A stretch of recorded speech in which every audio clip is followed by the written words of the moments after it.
Hello everyone. आज का हमारा टॉपिक है लॉर्ड डलहौजी। हिस्ट्री में हम गवर्नर करा रहे हैं, तो आज का हमारा जो टॉपिक है वो लॉर्ड डलहौजी से रिलेटेड है।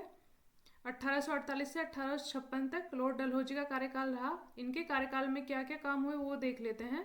द्वितीय आंग्ल सिख युद्ध हुआ 1848 से 1849 तथा पंजाब का ब्रिटिश शासन में विलय हुआ 29 मार्च 1849। जगत प्रसिद्ध सिख राज्य का प्रसिद्ध हीरा कोहिनूर महारानी विक्टोरिया को भेज दिया गया। यह सब काम डलहौजी के कार्यकाल में हुए। फिर है द्वितीय आंग्ल सिख युद्ध के दौरान 3 युद्ध लड़े गए। प्रथम रामनगर का युद्ध था 16 नवंबर से 1848 ईस्वी, जो कि अनिर्णित रहा। फिर दूसरा चिलियावाला का युद्ध 13 जनवरी से 1849 ईस्वी, यह भी अनिर्णित रहा। फिर तीसरा युद्ध गुजरात चिनाब नदी के किनारे गुजरात नामक स्थान पर 12 मार्च 1849 ईस्वी को हुआ, जिसमें सिख बुरी तरह से पराजित हुए।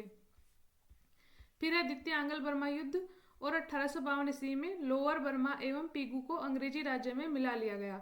तो अक्सर ये क्वेश्चन बनता है कि लोअर बर्मा एवं पीगू को किसके कार्यकाल में अंग्रेजी राज्य में मिलाया गया, तो ये डलहौजी के कार्यकाल में मिलाया गया। डलहौजी ने सिक्किम पर 2 अंग्रेज डॉक्टरों के साथ दुर्व्यवहार का आरोप लगाकर सन 1850 ईस्वी में उस पर अधिकार कर लिया।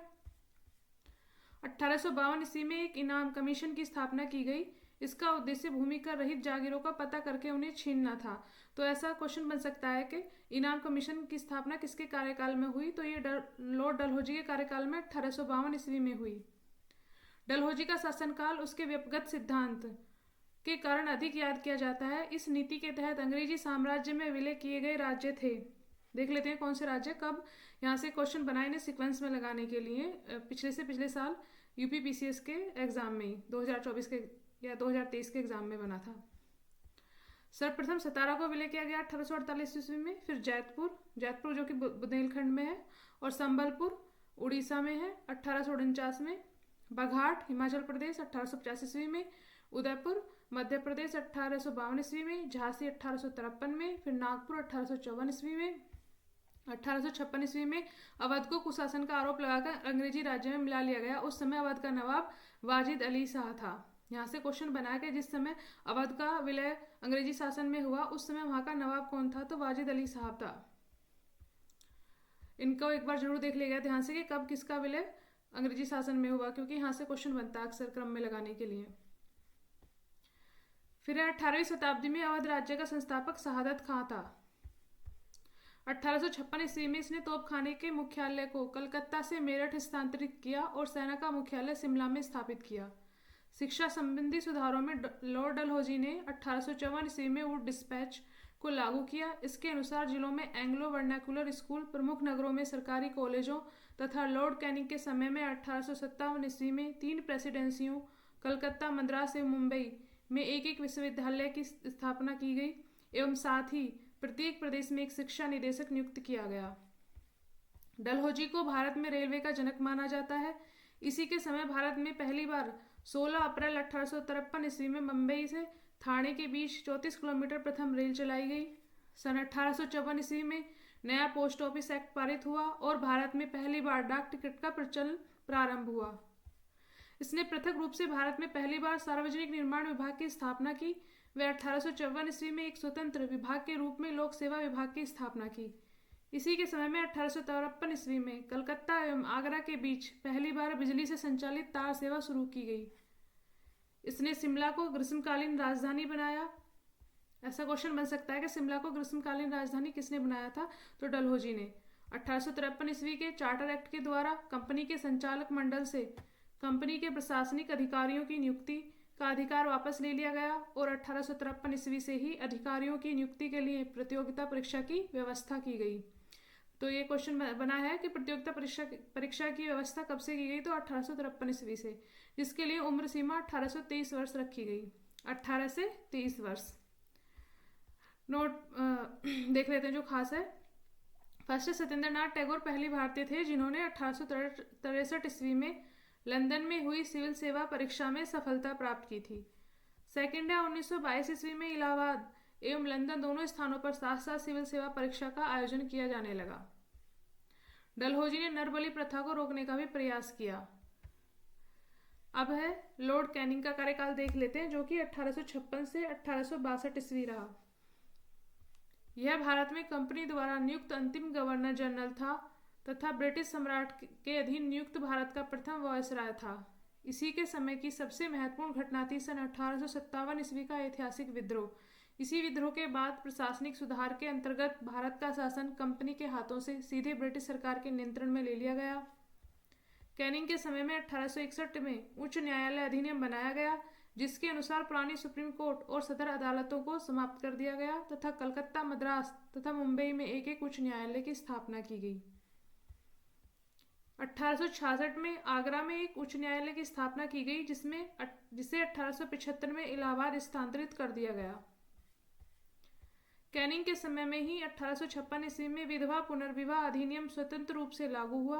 विधवा पुनर्विवाह अधिनियम के नियम 15 द्वारा विधवा विवाह को वैध करार देते हुए पैदा होने वाले बच्चों को वैध माना गया। भारत में पहली कानूनी विधवा विवाह कलकत्ता में 7 दिसंबर 1856 ईस्वी को ईश्वर चंद्र विद्यासागर की प्रेरणा और देखरेख में संपन्न हुआ। 1856 में पैतृक संपत्ति से संबंधित जो कानून बनाया गया, उसके अनुसार यह निश्चित किया गया कि धर्म परिवर्तन करने पर किसी व्यक्ति को उसकी पैतृक संपत्ति से वंचित नहीं किया जाएगा। 1857 ईस्वी में कैनिंग के समय में ही महालेखा परीक्षक पद का सृजन किया गया, जो स्वतंत्रता के बाद नियंत्रक एवं महालेखा परीक्षक कहलाया। तो कैनिंग के समय में ही महालेखा परीक्षक के पद का सृजन किया गया था 1857 में। भारत शासन अधिनियम 1858 ईस्वी को समाप्त कर दिया गया। ईस्वी के तहत मुगल सम्राट के पद को समाप्त कर दिया गया। भारत शासन अधिनियम 1858 ईस्वी के तहत मुगल सम्राट के पद को समाप्त कर दिया गया।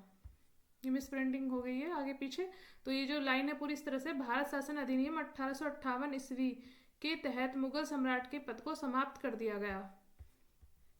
मैकाले द्वारा प्रारूपित दंड संहिता को 1858 ईस्वी में कानून बना दिया गया तथा 1859 ईस्वी में अपराध विधान संहिता लागू की गई। व्यपगत का सिद्धांत डॉक्ट्राइन ऑफ लैप्स यानी राज्य विलय की नीति को समाप्त कर दिया गया। 1861 ईस्वी में इंडियन काउंसिल एक्ट पारित हुआ तथा पोर्टफोलियो प्रणाली लागू की गई। तो ये क्वेश्चन बनता है कि इंडियन काउंसिल एक्ट कब पारित हुआ, तो 1861 ईस्वी में। अब है नेक्स्ट लॉर्ड एल्गिन है 1862 से 63 तक। इसने वहाबी आंदोलन का दमन किया और 1863 ईस्वी में धर्मशाला यानी कि हिमाचल प्रदेश में इसकी मृत्यु हो गई। इसके बाद है लॉर्ड लॉरेंस 1864 से 1869 ईस्वी। 1865 ईस्वी में भूटान ने ब्रिटिश साम्राज्य पर आक्रमण किया। अफगानिस्तान के संबंध में इसने हस्तक्षेप की नीति अपनाई, जिसे शानदार निष्क्रियता के नाम से जाना जाता है। इसी के समय में उड़ीसा में सन 1866 ईस्वी में तथा बुंदेलखंड एवं राजपूताना में 1868 से 69 ईस्वी में भीषण अकाल पड़ा। इसने हेनरी कैपबेल के नेतृत्व में एक अकाल आयोग का गठन किया। सन 1865 ईस्वी में इसके द्वारा भारत एवं यूरोप के बीच प्रथम समुद्री टेलीग्राफ सेवा शुरू की गई। इसके बाद है लॉर्ड मेयो 1869 से 72 ईस्वी। लॉर्ड मेयो ने अजमेर में 1872 ईस्वी में मेयो कॉलेज की स्थापना की। इसने सन 1872 ईस्वी में एक कृषि विभाग की स्थापना की। भारत में अंग्रेजों के समय में प्रथम जनगणना 1872 ईस्वी में लॉर्ड मेयो के कार्यकाल में ही हुई थी। एक अफगान शेर अली अफरीदी ने 18 फरवरी 1872 ईस्वी में पोर्ट ब्लेयर में चाकू मारकर इसकी हत्या कर दी। लॉर्ड नॉर्थब्रुक 1872 से 1876 ईस्वी। इसके समय में बंगाल में भयानक अकाल पड़ा। इसने बड़ौदा के मल्लाहराव गायकवाड़ को भ्रष्टाचार के आरोप में पदच्युत कर मद्रास भेज दिया। लॉर्ड नॉर्थब्रुक ने यह घोषणा की कि मेरा उद्देश्य करों को हटाना तथा अनावश्यक वैधानिक कार्यवाही को बंद करना है। पंजाब का प्रसिद्ध कूका आंदोलन इसी के समय में हुआ। इसी के समय में स्वेज नहर खुल जाने से भारत एवं ब्रिटेन के बीच व्यापार में वृद्धि हुई। अब है लॉर्ड लिंटन 1876 से 1880 ईस्वी।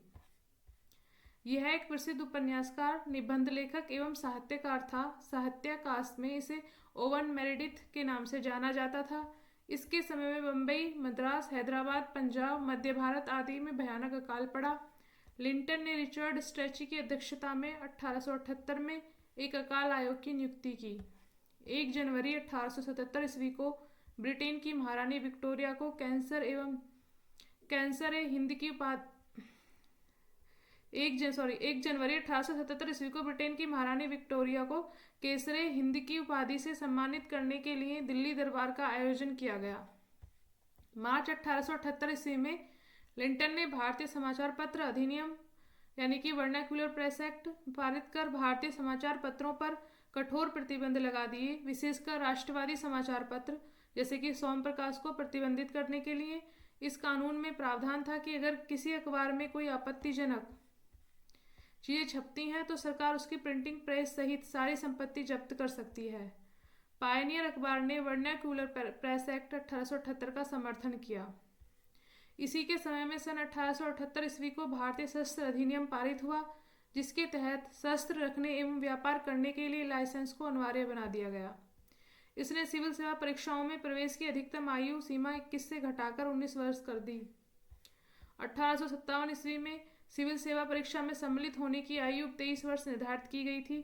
1859 में आयु सीमा को घटाकर 22 वर्ष और 1866 में इसको घटाकर 21 वर्ष कर दिया गया।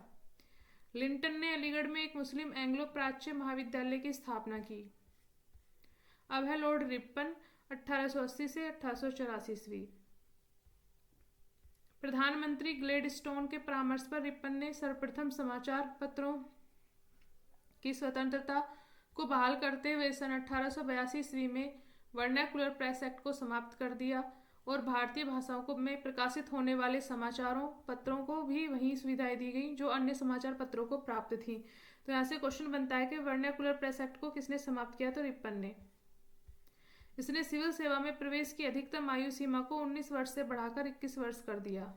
इसने स्थानीय स्वशासन की शुरुआत की। 18 मई 1882 को स्थानीय स्वशासन संबंधी एक कानून बनाया, जिसके आधार पर विभिन्न प्रांतों में 1883 से 1885 के मध्य स्थानीय स्वशासन संबंधी कानून बनाए गए। इसने स्थानीय स्वशासन की शुरुआत की। 18 मई 1882 ईस्वी को स्थानीय स्वशासन संबंधी एक कानून बनाया, जिसके आधार पर विभिन्न प्रांतों में 1883 से 1885 के मध्य स्थानीय स्वशासन संबंधी कानून बनाए गए।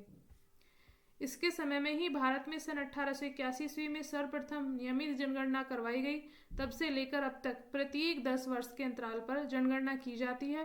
1881 की जनगणना में हैदराबाद और राजपूतानों को नहीं जोड़ा गया था।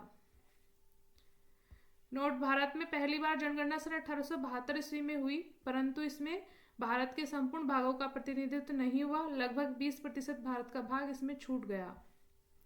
रिपन के द्वारा ही सन 1881 में प्रथम कारखाना अधिनियम लाया गया। इसमें 7 वर्ष से कम आयु के बच्चों को काम करने पर प्रतिबंध लगा दिया गया और 7 से 12 वर्ष के श्रमिकों के लिए 9 घंटे से अधिक कार्य कराया जाना प्रतिबंधित कर दिया गया।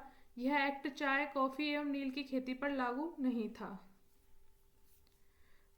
तो प्रथम कारखाना अधिनियम कब आया था? 1881 में आया था। अक्सर ये क्वेश्चन बनता है और मिलान करने के लिए पूछ लेते हैं। तो 1881 में आया था प्रथम कारखाना अधिनियम रिपन के कार्यकाल में। 3 फरवरी 1882 में रिपन के समय में शैक्षिक सुधारों के अंतर्गत विलियम हंटर की अध्यक्षता में एक आयोग गठित किया गया, जो भारत में प्रथम शिक्षा आयोग था। इसमें व्यावसायिक शिक्षा पर बल दिया गया। 2 फरवरी 1883 को यूरोपियों के विरुद्ध भारतीय न्यायाधीशों द्वारा मुकदमे की सुनवाई के लिए इल्बर्ट विधेयक प्रस्तुत किया गया, लेकिन यूरोप वासियों के प्रबल विरोध के कारण इसे वापस लेना पड़ा। अंग्रेजों द्वारा इस विधेयक के विरोध में किए विद्रोह को श्वेत विद्रोह के नाम से जाना जाता है। फ्लोरेंस नाइटिंगेल ने रिपन को भारत के उद्धारक की संज्ञा दी है। अब है लॉर्ड डफरिन 1884 से 1888 ईस्वी के ही कार्यकाल में कांग्रेस का गठन हुआ। इसके समय में तृतीय आंग्ल बर्मा युद्ध 1885 से 88 ईस्वी हुआ और बर्मा को अंतिम रूप से अंग्रेजी राज्य में मिला लिया गया। तो ये क्वेश्चन बनता है कि बर्मा को अंतिम रूप से अंग्रेजी शासन में किसके कार्यकाल में बनाया गया था? तो डफरिन के कार्यकाल में मिलाया गया था।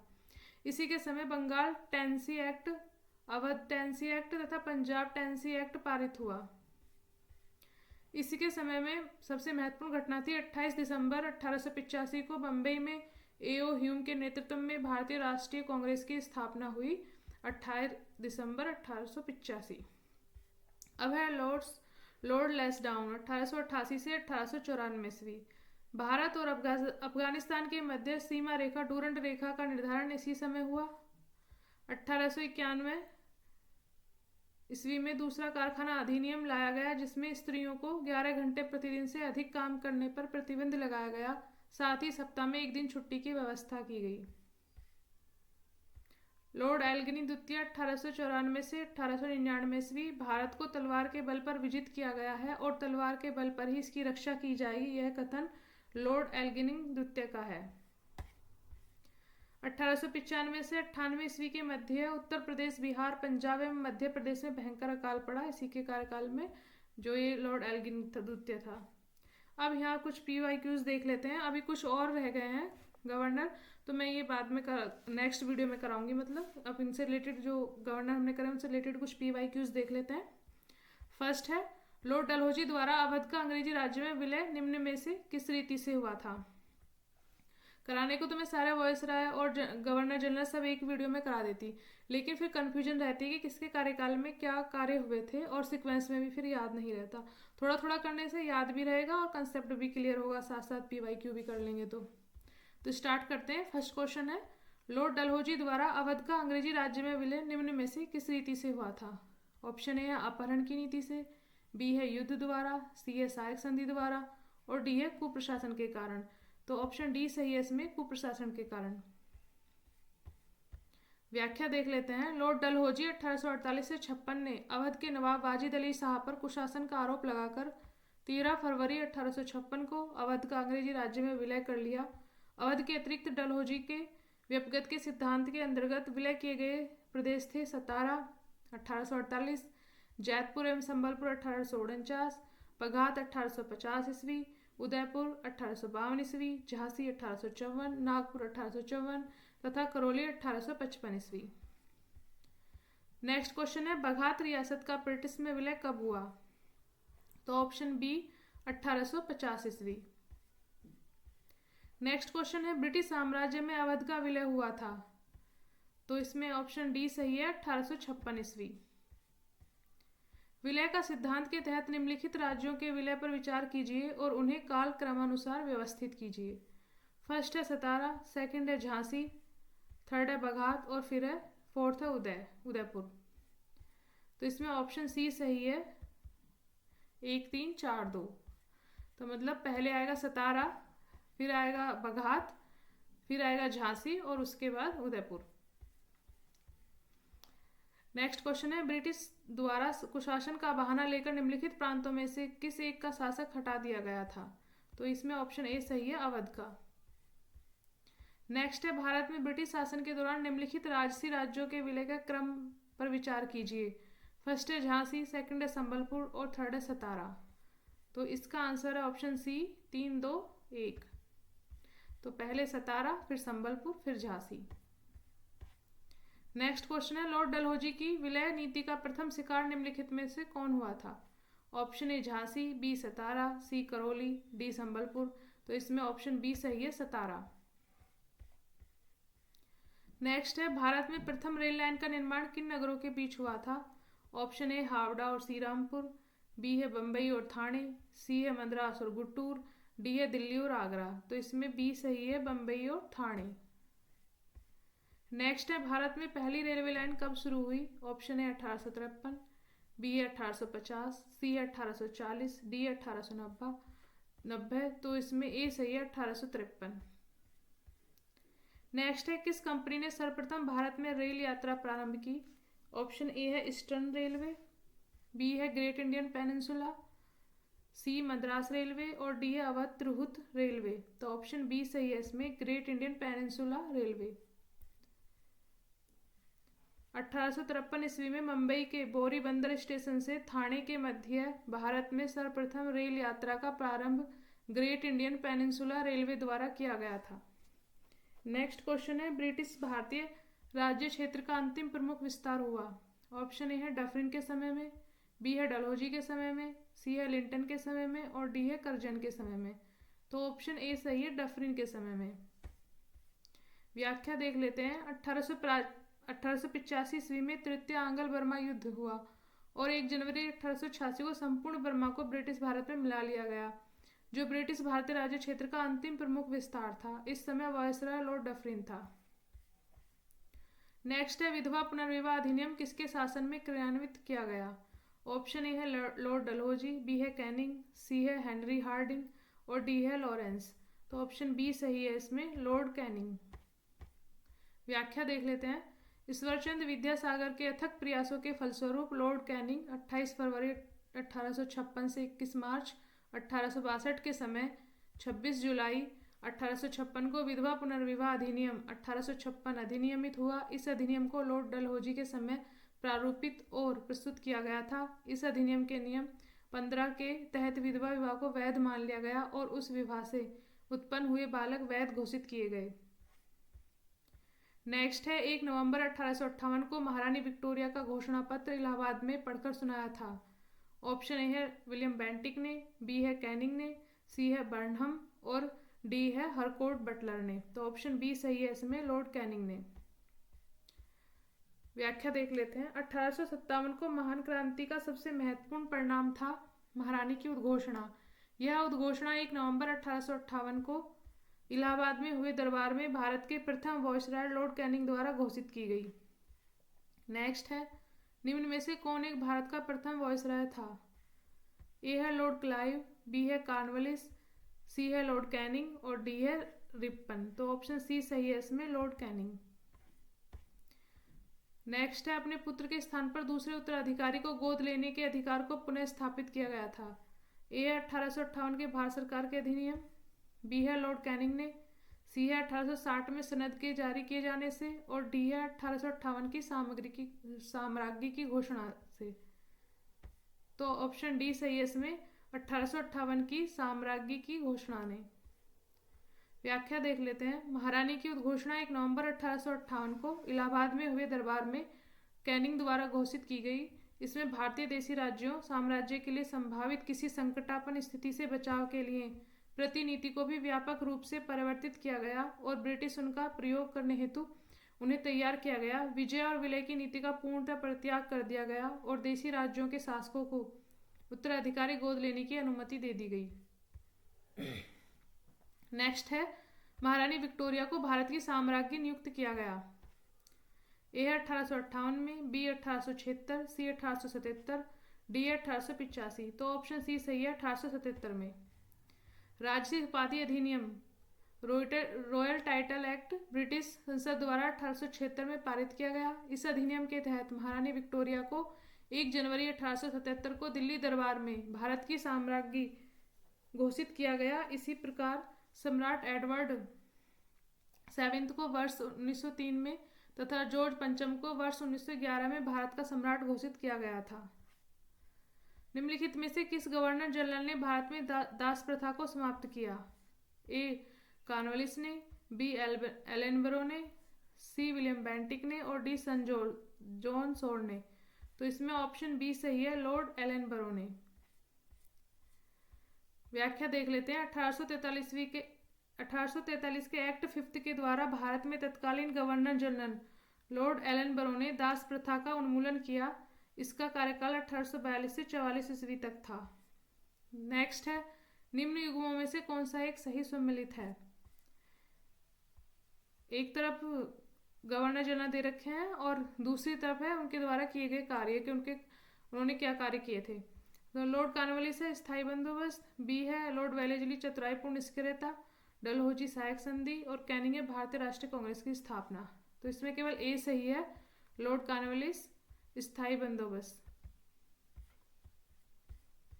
बाकी सब गलत है, देख लेते हैं क्यों गलत है। लॉर्ड कॉर्नवालिस ने 1793 ईस्वी में स्थायी बंदोबस्त प्रणाली लागू की, जबकि चतुराईपूर्ण निष्क्रियता कुशल आक्रमणीयता की जो नीति थी वो जॉन लॉरेंस की थी और सहायक संधि लॉर्ड वेलेजली की थी और व्यपगत का सिद्धांत डलहौजी से संबंधित है। भारतीय राष्ट्रीय कांग्रेस की स्थापना ए.ओ. ह्यूम ने डफरिन के कार्यकाल में की थी 1884 से 88 ईस्वी में। नेक्स्ट क्वेश्चन है निम्नलिखित में से किसका सुमेल नहीं है? ऊपर था कि सुमेलित कौन सा है, इसमें पूछा है कि कौन सुमेलित नहीं है। एक लॉर्ड कॉर्नवालिस स्थायी बंदोबस्त, ये सही है। फिर बी है लॉर्ड वेलेजली सहायक संधि, ये भी सही है। फिर लॉर्ड डलहौजी व्यपगत का सिद्धांत, ये भी सही है। लॉर्ड कैनिंग उच्चतम निष्क्रियता की नीति, ये सही नहीं है। हमने भी देखा था ना उच्चतम निष्क्रियता की नीति किसकी थी, ये लॉरेंस की थी, जॉन लॉरेंस की थी, जो कुशल आक्रमणता या फिर चतुराईपूर्ण निष्क्रियता की जो नीति थी। और यहाँ क्या दे रखा है, कैनिंग, तो ये लॉरेंस की है उच्चतम निष्क्रियता। नेक्स्ट क्वेश्चन है, स्थायी बंदोबस्त किसके शासनकाल में प्रारंभ किया गया था? ऑप्शन ए है वॉरेन हेस्टिंग, बी है कॉर्नवालिस, सी है जॉनसोर और डी है वेलेजली। तो इसका आंसर है option B, Lord Cornwallis. Next है, पेशवाई को कब समाप्त किया गया? ऑप्शन बी इसमें सही है, 1818 ईस्वी में। नेक्स्ट है, भारत में अंग्रेजों के समय प्रथम जनगणना हुई थी। ऑप्शन ए है लॉर्ड डफरिन के कार्यकाल में, बी है लिंटन के कार्यकाल में, सी है मेयो के कार्यकाल में और डी है रिपन के कार्यकाल में। तो ऑप्शन सी सही है इसमें, लॉर्ड मेयो के कार्यकाल में। व्याख्या, भारत में अंग्रेजों के समय में प्रथम जनगणना लॉर्ड मेयो 1869 से 72 ईस्वी के काल में 1872 ईस्वी में प्रारंभ हुई, किंतु लॉर्ड रिपन के काल में नियमित जनगणना 1881 ईस्वी में शुरू हुई। नेक्स्ट क्वेश्चन है, वह कौन व्यक्ति था जिसने भारत में पहली बार जनसंख्या की जनगणना करवाई? ऑप्शन ए है रिपन, बी है लिंटन, सी है डफरिन और डी है लॉर्ड मेयो। तो ऑप्शन डी सही है, लॉर्ड मेयो। नेक्स्ट क्वेश्चन है, अफगानिस्तान के प्रति एक जोश भरी अग्र फॉरवर्ड नीति का अनुसरण करने वाली गवर्नर जनरल था। ऑप्शन ए मिंटो, बी है डफरिन, सी है एल्गिन और डी है लिंटन। तो ऑप्शन डी सही है, लिंटन। व्याख्या देख लेते हैं, 1876 ईस्वी में लिंटन में के वायरस बनकर आने पर अफगानिस्तान के प्रति अपनाई गई नीति में परिवर्तन आया। कुशल आक्रमणता की नीति के स्थान पर अग्रगामी नीति का अनुसरण होने लगा। नेक्स्ट क्वेश्चन है, अफगानिस्तान के प्रति आक्रामक नीति किस वायसराय ने अपनाई थी? ऑप्शन है लॉर्ड मेयो, बी है लिंटन, सी है डफरिन और डी है कैनिंग। तो इसका answer option B, Lord Lytton. Next है, कौन भारत का वायसराय सबसे दीर्घकाल तक रहा? Curzon, B, option A Curzon, B है डफरिन, सी है हार्डिंग और डी है मेयो। तो ऑप्शन ए सही है, लॉर्ड कर्जन सबसे दीर्घकाल तक रहा। नेक्स्ट है, भारत में स्थानीय स्वायत्त शासी संस्था 1882 ईस्वी में सशक्त की गई थी। ऑप्शन ए है जॉर्ज बालो द्वारा, बी है रिपन द्वारा, सी है कर्जन द्वारा और डी है लिंटन द्वारा। तो ऑप्शन बी सही है इसमें, लॉर्ड रिपन द्वारा। व्याख्या देख लेते हैं, 1880 ईस्वी में इंग्लैंड में ग्लैडस्टन के नेतृत्व में उदारवादी दल सत्ता में आया। ग्लैडस्टन यूरोप में स्वतंत्र का समर्थक था। ग्लैडस्टन जो था यूरोप में, वह स्वतंत्रता का समर्थक था। उसने अपनी भारत के प्रति नीति का इन शब्दों में वर्णन किया, हमारा भारत में रहने का अधिकार इस तर्क पर है कि हमारा वहाँ रहना भारतीयों के लिए हितकर है और साथ ही यह भी कि भारतीय यह अनुभव करें कि यह हितकर है। इस दौरान रिपन को वायसराय पद के लिए चुना गया। संभवतः रिपन के कार्यकाल का सबसे महत्वपूर्ण कार्य स्थानीय स्वशासन पर सरकारी प्रस्ताव 1882 ईस्वी था। रिपन देश की नगरपालिकाओं को विकसित करना चाहता था।